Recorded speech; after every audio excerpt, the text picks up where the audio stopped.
Pernah nggak sih kamu ngerasa kayak gini? Udah kerja keras buat dapetin sesuatu, senangnya cuma sebentar, terus rasanya hampa lagi.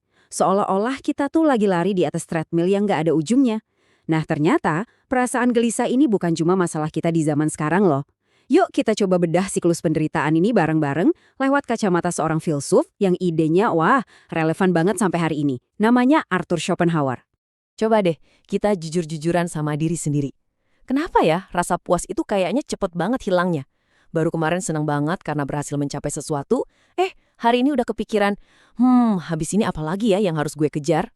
Nah, pertanyaan inilah yang jadi inti dari semua kegelisahan kita. Polanya tuh selalu sama, ya kan? Entah itu beli HP baru, dapat ribuan likes, atau sekedar nyobain kopi yang lagi viral. Ada ledakan rasa senang sesaat, tapi setelah itu hampa. Dan otak kita langsung otomatis nyari target baru. Gitu aja terus tanpa henti. Fenomena ini bisa kita sebut pengejaran tanpa akhir. Dan ternyata psikologi modern punya nama keren untuk ini. Yap, namanya hedonic treadmill. Bayangin aja kamu lagi lari di treadmill. Kamu capek, keringetan, tapi sebenarnya kamu tuh nggak kemana-mana. Nah, itulah kita pas lagi ngejar kebahagiaan. Sibuk lari dari satu target ke target lain, dari satu validasi likes ke validasi berikutnya, tapi ujung-ujungnya level kebahagiaan kita balik lagi ke titik awal.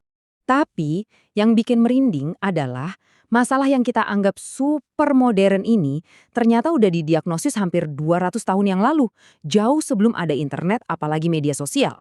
Kenalan yuk sama Arthur Schopenhauer, filsuf asal Jerman yang seolah-olah punya mesin waktu. Meskipun hidupnya di tahun 1800-an, deskripsinya tentang kegelisahan kita hari ini tuh luar biasa akurat.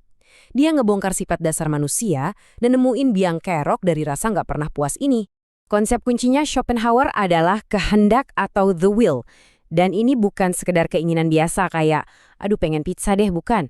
Bayangin ini sebagai semacam sistem operasi alam semesta, sebuah kekuatan buta yang rakus yang mendorong semua makhluk buat bertahan hidup, berjuang, dan yang paling penting, terus-menerus menginginkan sesuatu.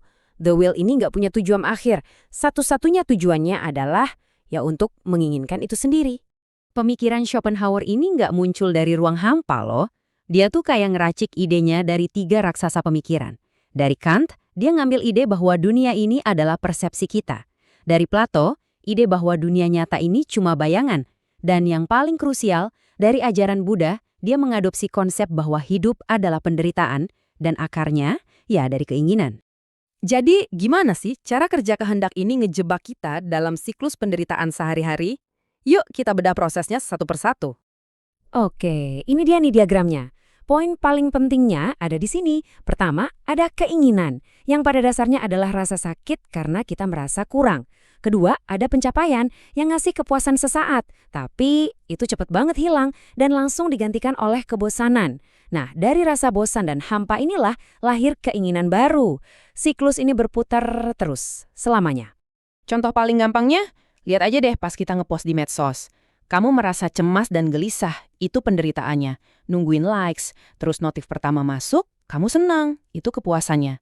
10 menit kemudian, rasa senangnya hilang, kamu bosen, dan kamu butuh validasi lagi.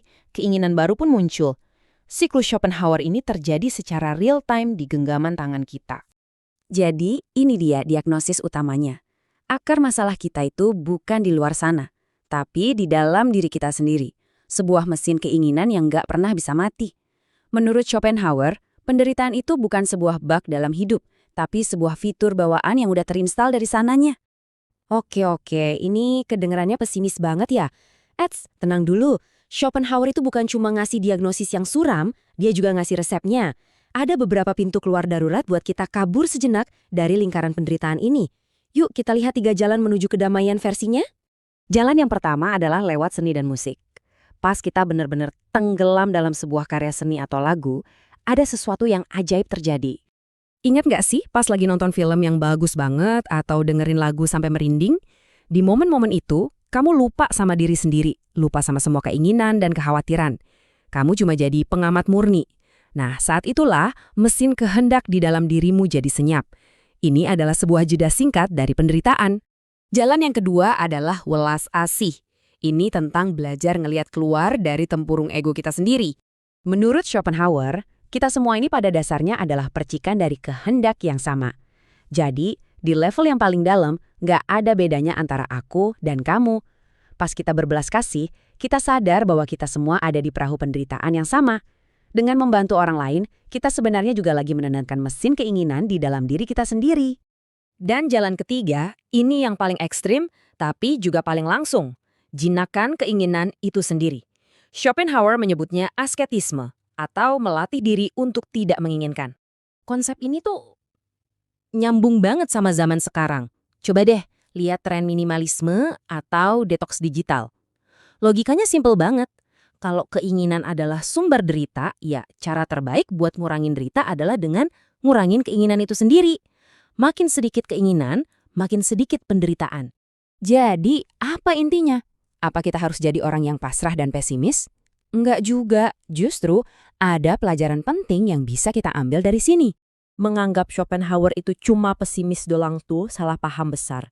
Filosofinya itu bukan pesimisme, tapi lebih ke sebuah diagnosis yang brutal dan jujur tentang kondisi kita sebagai manusia. Filosofi Schopenhauer itu ibaratnya kayak peta. Peta yang nandain di mana letak rawa kebosanan dan puncak ambisi yang melelahkan. Dengan kita sadar bahwa ada kekuatan buta bernama kehendak di dalam diri kita bukan lagi korban pasifnya. Kita jadi seorang navigator yang tahu cara menghindarinya. Jadi, lain kali nih, pas kamu mulai ngerasa gelisah ngejar likes atau pengen beli barang baru, coba deh jeda sebentar dan sadari, ini dia si kehendak lagi beraksi. Dan saat itu, kamu punya pilihan. Kamu bisa setel lagu favoritmu, bantu temenmu, atau cukup putuskan untuk tidak membeli. Kamu bisa secara sadar menciptakan oase ketenanganmu sendiri. Jadi, pertanyaannya sekarang buat kamu. Kalau tidak puas adalah settingan default kita sebagai manusia, di mana kamu akan secara sadar membangun oase kebebasanmu? Apakah lewat sebuah lagu, sebuah kebaikan kecil untuk orang lain, atau dengan sekedar memilih untuk tidak menginginkan lebih? Coba deh, renungkan.